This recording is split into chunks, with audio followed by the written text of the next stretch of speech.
Just came back from the gym, so I would like to get some coffee. We're on version, let's see, FSD version 14.1.3. So this is interesting because we're going to be able to see it park and navigate.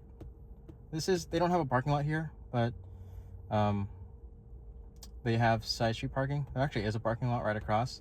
So we'll see what it does. I'm curious. I'll go ahead and hit start. I might speed through some of the boring parts of this drive, but here we are going to get out of the 24-hour fitness parking lot. So the current settings I have for the full self-driving, I'm on chill right now. I noticed that before on version 13, if you're on chill, you'd be on the far right lane most of the drive. You'd still merge a few times or switch lanes, but for the most part, you'll be consistently hugging the right side. And what I noticed with standard on version 14, you actually, or on chill or on standard, okay, sorry. Let me start from the beginning. On standard, on version 13, you'd be hugging the middle lane on a freeway, right? You'd be somewhere in the middle. And then on version 14, even on standard, you're going to the far left lane, which is interesting to me. So because I was on highway yesterday, I wanted to do a little bit of chill because I didn't want to be on the far left. I didn't record that video, but okay. This is weird because we're hugging the left side right now. You can even see it. We're much closer to the left side than we are to the right. Interesting. That didn't happen yesterday, but we'll see how this performs the rest of the drive. For the rest of it, should be smooth sailing. There hopefully aren't going to be too many cars on the road. We're seeing, put some air. It's already like 9:13 a.m., so most people should be at work for the most part, I think. But we'll see.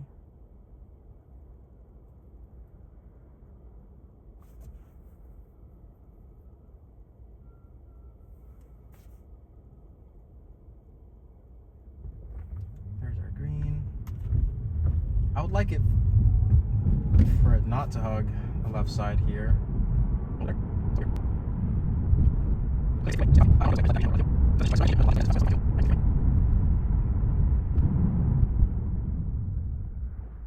We're still hugging a bit far on the left side here. I'm not sure why.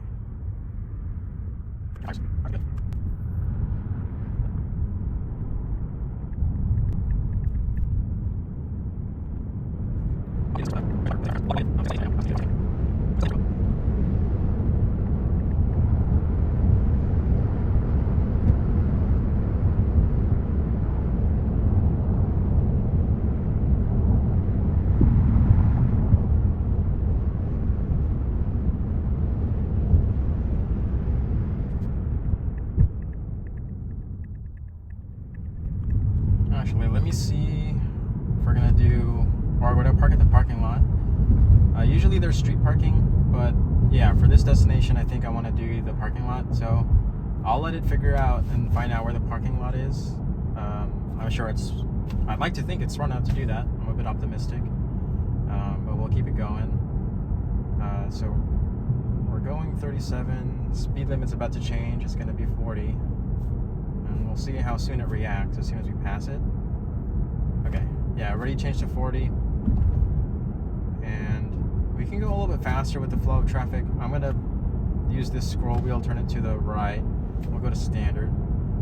We'll see if that increases the speed just a little bit. But again, there are cars right in front of us going a little bit slower, so I'll leave it on standard for the rest of the drive. We'll see how that goes.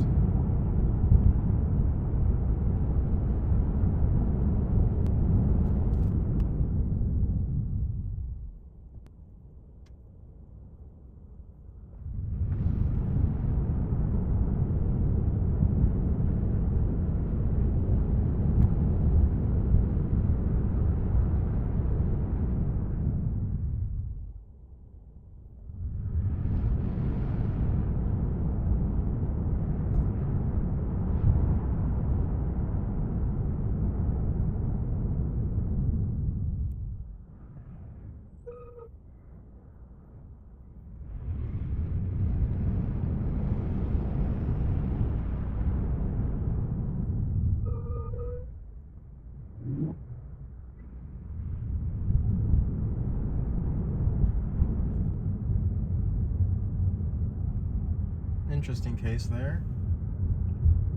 Interesting. Handled that well, I guess, because we weren't sure if that guy was gonna move back over to this lane, and he was in the in-between lane, so interesting.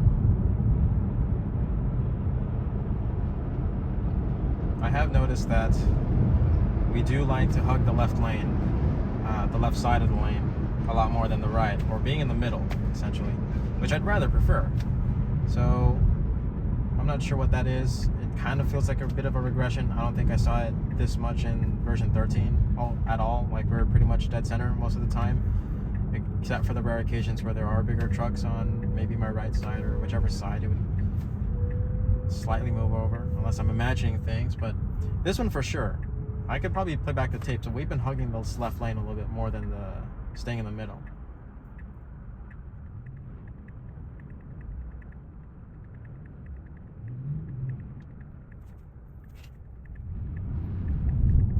This should handle just fine. Just got this truck in the way, oncoming traffic, plenty of space, so we're good.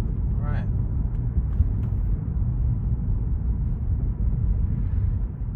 So we're pulling up. We're gonna be there in about a minute. Nice, easy, slow turn. Good, comfortable.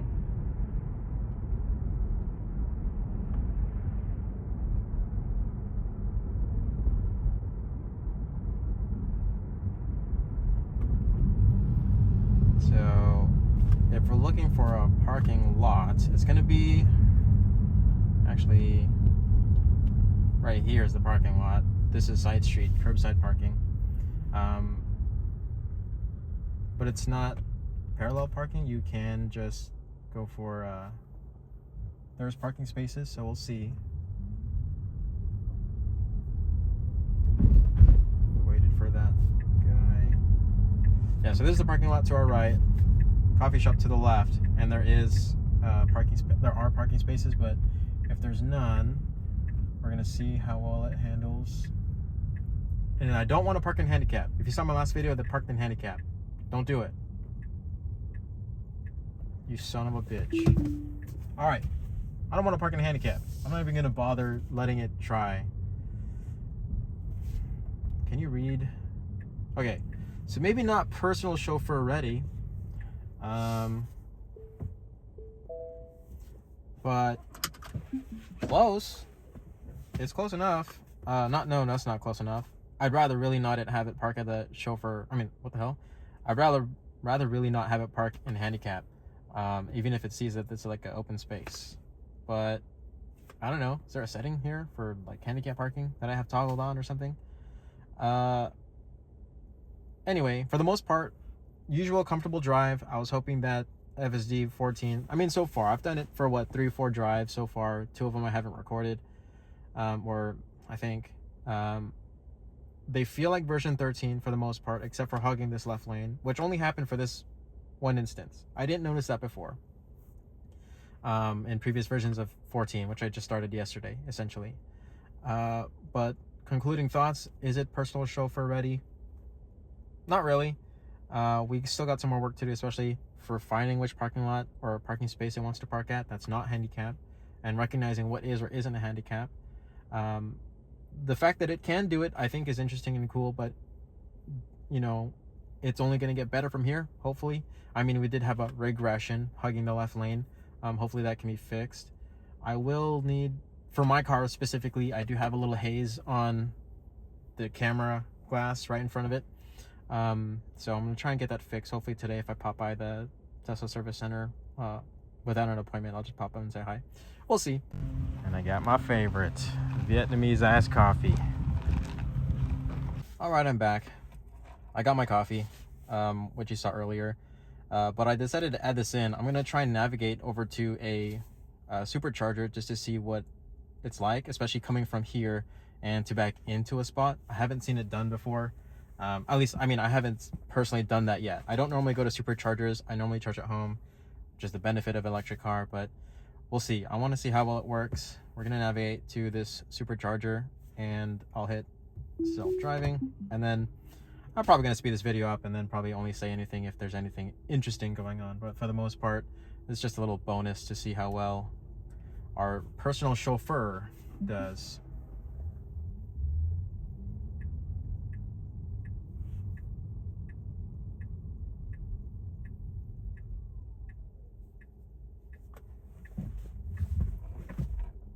Go ahead. All right. So there was a lady in the corner. I don't know if you saw, but then she looked like she was going to start walking, and then she stopped. She said, "Oh, actually, just go ahead." And so the car started moving, but then I think she moved. So the car was like, uh-oh. So I had a bit of a hesitation. So I had to apply a small force to the accelerator. And so it's one of those quirky situations where the driver does have to pay attention. And if you're asleep, you're going to wake up because it was like, what? You know? But the car doesn't read gestures just yet. I don't know if it ever will. It's just one of those things. It either has to be confident in moving or not. But also, okay, there's another jolt there. So I noticed that yesterday, I don't know which situation it was. I don't know if I was recording or not. But yeah, it did do that. It does a slight jolt on certain intersections still. Version 13, so the version prior to this, the most latest public release for version 13, it did not do that. So I think that's another regression there. It's very interesting. I know I've seen some people online, they're saying like it's just more reactive. And I guess you can say that's true. But it does cause a little bit of hesitancy as a passenger to be like, okay, do you know what's going on? Or how can you be more assertive or understanding of the situation surrounding you, where you can make a careful decision, right? And when it jolts like that, it's indecision. And so it gives us feedback. It's like, okay, car, do you know what you need to do in this situation?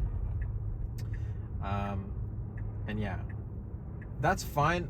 Okay, I understand that this is beta software and we're just testing again. But I wouldn't subject my, girlfriend or family or anything to sitting with me through this. At this point, version 13 was a little bit better. It didn't hesitate or do any wonky movements. But with this version, just because of that hesitancy, especially for that person on the crosswalk, it doesn't spark a lot of confidence. And I'm not saying you need every best case, but then from my understanding, I know I can take control whenever I need to.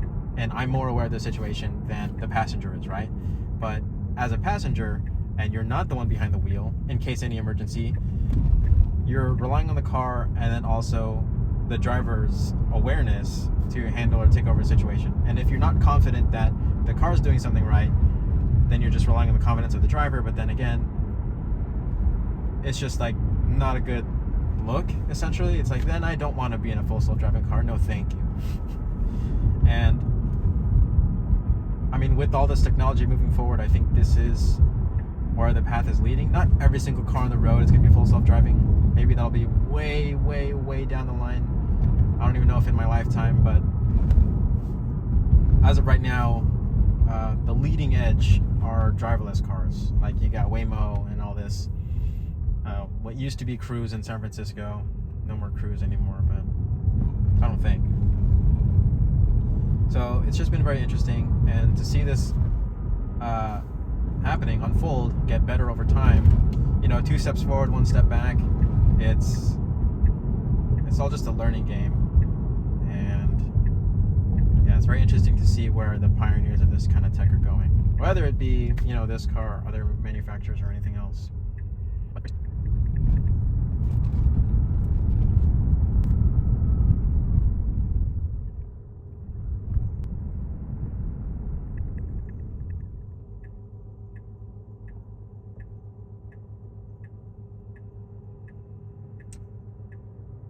Should be able to turn right. There we go. The car wants to creep forward. Go ahead. I'm not gonna... Okay, there are cars coming from the left. We can turn right now. Go ahead. Okay, hesitancy. I'm gonna hit the accelerator because there's no one there on the left side. I let go. Okay. So something like that. If you have a passenger, I'll be like, what the hell? But I understand that cars learning per se, or that it's not fully there, right? This isn't consumer friendly. It is out to everyone who subscribes. So there's that. But then I think as subscribers and behind the driver's seat, we understand that it's not going to be perfect. But you try to show off to your friends and family or anything, just to like, hey, it's very capable. I think FSD 13 was the one, but this version with that kind of hesitancy, maybe not there yet. But this is just a showcase for anyone who's watching the current state of 14.1.3. So down the line, there's going to be version 15. There might be version 16. It can go on and on. Just like iPhones and Androids, whatever, version software is always just going to keep updating. If you're watching this and you have a Tesla, and it's hardware 3. So to go over the different hardware specs, hardware 3 is in, I think, started 2023 or so, late 2022, mostly 2023. Most cars were getting fed hardware 4. So that hardware means upgraded cameras, a little bit cleaner, more field of view, and I'm not sure about power compute, but essentially all of FSD 14, version 14 and 13 have been for only hardware 4 cars. Anything pre-2023 essentially was hardware 3. And that had lower resolution cameras, not as wide angle field of view for certain cameras. I think one of the pillars or one of the rear views, or one of the side view cameras. And so because of that, FSD version for hardware 3 cars have been stuck on FSD 12.1 or 12 dot something.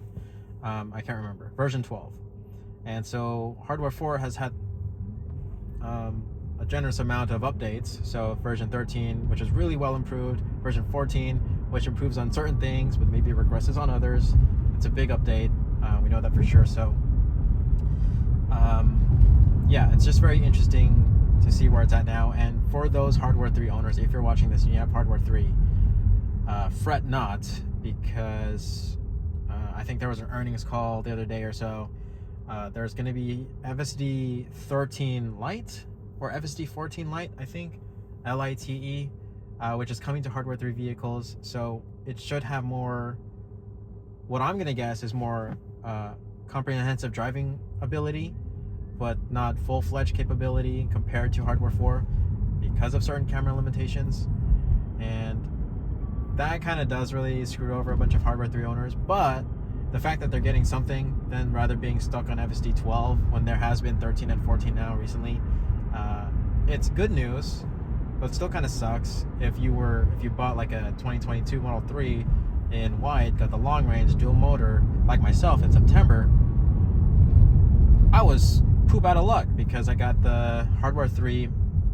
I did like the ultrasonic sensors though. They got rid of ultrasonic sensors in hardware 4, but hardware 3 got ultrasonic sensors. But again, that didn't really do much because FSD wasn't really using those hardware sensors or the ultrasonic sensors. So I don't know, kind of a weird case. And so we're going to be pulling up. We have our Supercharger here. I don't know if we can make a direct left, or am I dumb? I don't know. Let's see. Yeah, we should not be able to make a left. We have to go all the way down, then left. Not an immediate left like it's thinking. There we go.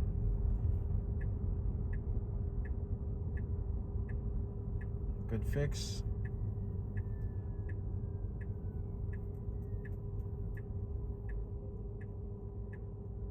So we have a lady to our left. Give her the go. And she's walking. Slight jog. And we want to turn, the car wants to turn left here. We can move over a little bit more space. Okay, it's a bit aggressive here. Let's take that. Good. And then so the charger stalls are just going to be over to our right. I just want to see it back in, because before I'd have to disengage full self-driving and then select a parking space for it to back into. We'll see how well it does if it just picks one and goes without me having to intervene or touch the steering wheel or anything. And I think that's the end goal here. Okay. I was worried for a second it was gonna just pull in nose first, but obviously we're charging, so it's not going to do that. We're going to park next to a guy.